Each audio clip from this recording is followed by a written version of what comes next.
দিনের বাসি গু খাবি। আজকেও কিছু প্রশ্ন দিয়ে ভিডিও শুরু করব। বনলতা এক্সপ্রেস কি ফ্যামিলি নিয়ে দেখা যাবে? বনলতা এক্সপ্রেস নাটক, সিনেমা নাকি টেলিফিল্ম? সবার অভিনয় কেমন ছিল? ফার্স্ট লুক দেখলাম, ট্রেলার দেখলাম, প্রচুর ফানি। এইখানে কি ইমোশনাল কোনো ঘটনা নাই? এই সিনেমাতে খারাপ দিক কি কি? এক লাইনে বলেন তো সিনেমাটা কেমন হয়েছে? এই ঈদে পর প্রিন্স, রাক্ষস এবং দম দেখার পর আমি গিয়েছিলাম বনলতা এক্সপ্রেস সিনেমা দেখার জন্য। 3 দিনের বাসি গু খাবি। তারপরে নীল নীল মোটা মোটা মাছি উড়ে বেড়াচ্ছে, সেই গু খা, মাছি সহ খা, কটকট করে শব্দ হবে, ক্রিসপি গু খা। এই দিয়ে আবার মানুষ কেমনে খায়? প্রথমে যখন আমি এই সিনেমাটা দেখতে যাব ভাবতেছিলাম, আমি ভাবছি যে এটা তো অন্য সব সিনেমার মতোই একটা সিনেমা হবে, তবে ইঞ্জিনের পিছনের বগিগুলোর মতো এদের গল্প এসে মিলে যাবে এক জায়গায়। কিন্তু সিনেমা দেখার পরে চিন্তা পুরাই চেঞ্জ হয়ে গেল। এটা আসলে একটা জার্নি যেটা আপনাকে অনেকটা হাসাবে, অনেকটা নস্টালজিক করবে এবং সবচেয়ে বড় কথা আপনাকে চুপিসারে কান্নাও করায় দিবে। হুমায়ুন আহমেদের কিছুক্ষণ উপন্যাসকে কেন্দ্র করেই এই সিনেমাটা বানানো হয়েছে। হুমায়ুন আহমেদের একটা উপন্যাসকে পর্দায় ফুটিয়ে তোলা অনেক রিস্কি একটা কাজ, কিন্তু তানিম নূর এটা খুব যত্ন সহকারে ভালোভাবেই করতে পারছে। রিস্কি কাজ করতে তানিম নূর মনে হয় একটু বেশি পছন্দ করেন, কারণ এর আগে তিনি উৎসব সিনেমাটা বানাইছিলেন এবং সেই সিনেমাটা চলবে কি চলবে না এরকম একটা ধোঁয়াশা তৈরি হয়েছিল, কিন্তু শেষ পর্যন্ত ওই সিনেমাটা বেশ ভালো ব্যবসা করছে এবং এইবার তিনি বনলতা এক্সপ্রেস নিয়ে আসছেন। চলেন সবার আগে ক্যারেক্টারদেরকে নিয়ে কথা বলা যাক। এই সিনেমাতে সকল বাঘা বাঘা অভিনেতারা অভিনয় করছেন। প্রথমেই বলি চঞ্চল চৌধুরীর কথা। লোকজন যখন আমাদের দেখে মাঝে মাঝে ভাবে বানরের গলায় মুক্তার মালাটা কে দিল। নাটক হোক, ওয়েব ফিল্ম হোক বা সিনেমা হোক, যেখানেই তিনি অভিনয় করেন একদম দুর্দান্ত অভিনয়টা করেন। চঞ্চল চৌধুরীর অভিনয় সবসময় ভালো হয় এবং ধারাবাহিকভাবে এবারও উনি ভালোই করছেন। বাকের ভাই, আমি একটু দৈত্য। Nice to meet you. Mosharraf করিমের কথা নতুন করে আর কিছু বলার নাই। উনি যতবার পর্দায় আসছেন আমরা এনজয় করছি। ওনার অভিনয় দক্ষতা নিয়ে নতুন করে আর কিচ্ছু বলার নাই। শুধু এটুকুই বলি যে মোশাররফ করিম হয়তোবা তার ক্যারিয়ারের অন্যতম সেরা একটা অভিনয় এই সিনেমাতে উনি করছেন। তবে যাকে নিয়ে আমি একটু বলতে চাই তিনি হচ্ছেন সাবিলা নূর। অজানার খোঁজে বেরিয়ে পড়া একজন তরুণী চিত্রা। আমি তাকে নিয়ে ভাবতেছিলাম যে সে চিত্রা চরিত্রে কতটুকু নিজেকে মেলে ধরতে পারবেন, কারণ এর আগে তিনি তাণ্ডব সিনেমাতে অভিনয় করছিলেন, আমার খুব একটা ভালো লাগে নাই। যদিও ওনার স্ক্রিন টাইম খুব কম ছিল তাণ্ডব সিনেমাতে, কিন্তু তবুও আমার কাছে ভালো লাগে নাই। তো আমার মনের মধ্যে একটা খটকা ছিল যে চিত্রা চরিত্রটা ওনার কাছে কতটুকু বেটার হবে।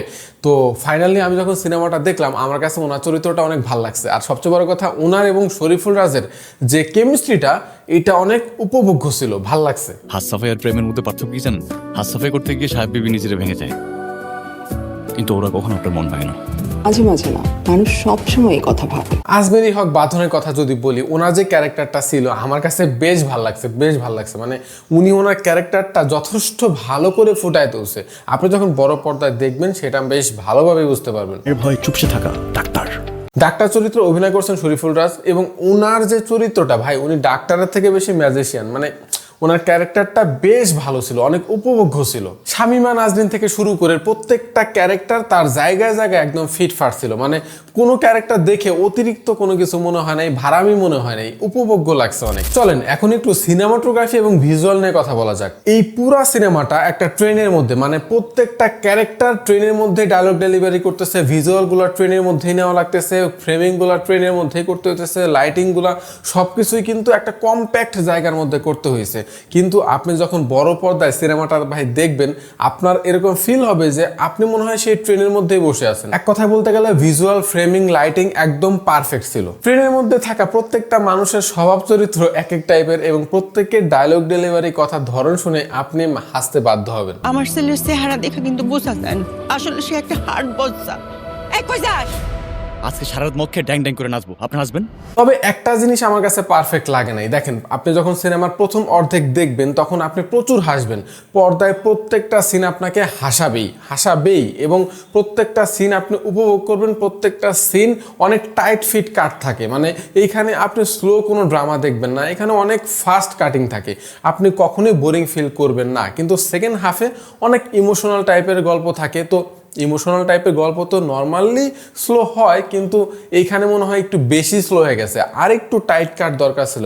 15-20 মিনিটের মতো হয়তো বা আরেকটু ফাস্ট কাট দরকার ছিল। এই সিনেমাতে যতগুলো গান ব্যবহার করা হয়েছে প্রত্যেকটা প্লেসমেন্ট ছিল একদম অ্যাকুরেট। আমার কাছে ব্যক্তিগতভাবে প্রত্যেকটা গান অনেক ভালো লাগছে, তবে মাঝে মাঝে তবে যে গানটা আছে ওইটা আমার একদম ফেভারিট, এবং প্রত্যেকটা গানের যে ইমোশন ছিল এটা আপনি হলে যখন সিনেমাটা দেখবেন তখন আপনি কানেক্ট ফিল করতে পারবেন।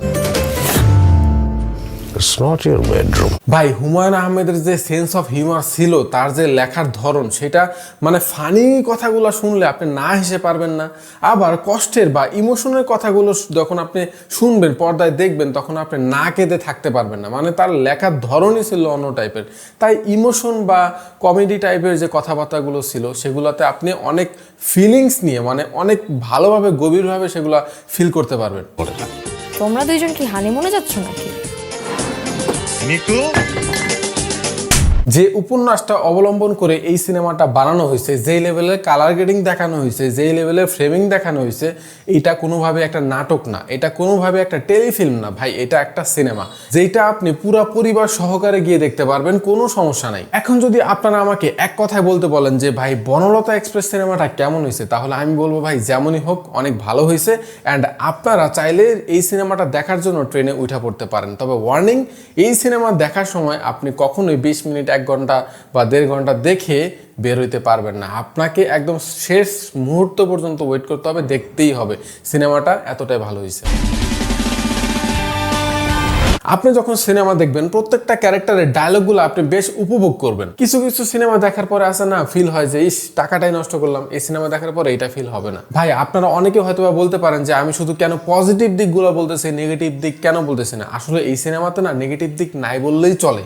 তো একটা ভালো সিনেমা, ভালো একটা নির্মাণ, এটাকে শুধু শুধু নেগেটিভিটি দিয়ে ভরিয়ে তো আমার কোনো লাভ নেই। একটা জিনিস খেয়াল করছেন, এইবার ঈদে কিন্তু যে সিনেমাগুলো বের হয়েছে অনেক কোয়ালিটিফুল সিনেমা বের হয়েছে। হ্যাঁ, যদিও রাক্ষস এবং প্রিন্স নিয়ে কিছুটা কন্ট্রোভার্সি আছে, প্রেসার কুকার নিয়ে নেগেটিভিটি আছে, তবে যাই বলেন না কেন বাংলা সিনেমা কিন্তু আগের থেকে অনেক উন্নতি করছে। এর থেকে বড় কথা 2026 সালের শুরুতেই এরকম একটা মাস্টারপিস সিনেমা আমরা উপহার পাইছি। এর আগে দম সিনেমাটা আমার কাছে অনেক ভালো লাগছিল, ভায়োলেন্স টাইপের সিনেমার মধ্যে প্রিন্স এবং রাক্ষসও বেশ ভালো ছিল। আমরা ভালো ভালো সিনেমা উপহার পাচ্ছি, এই তো অনেক। দুইটা কথা সব সময় মনে রাখবে। কোন দুইটা কথা স্যার? 1, ভিডিওটা ভালো লাগলে সাবস্ক্রাইব করুন, আর 2, ভিডিওটা শেয়ার করুন। প্রেসার কুকারে রান্না বসাইছি, খুব শীঘ্রই দেখা হবে নতুন ভিডিওতে।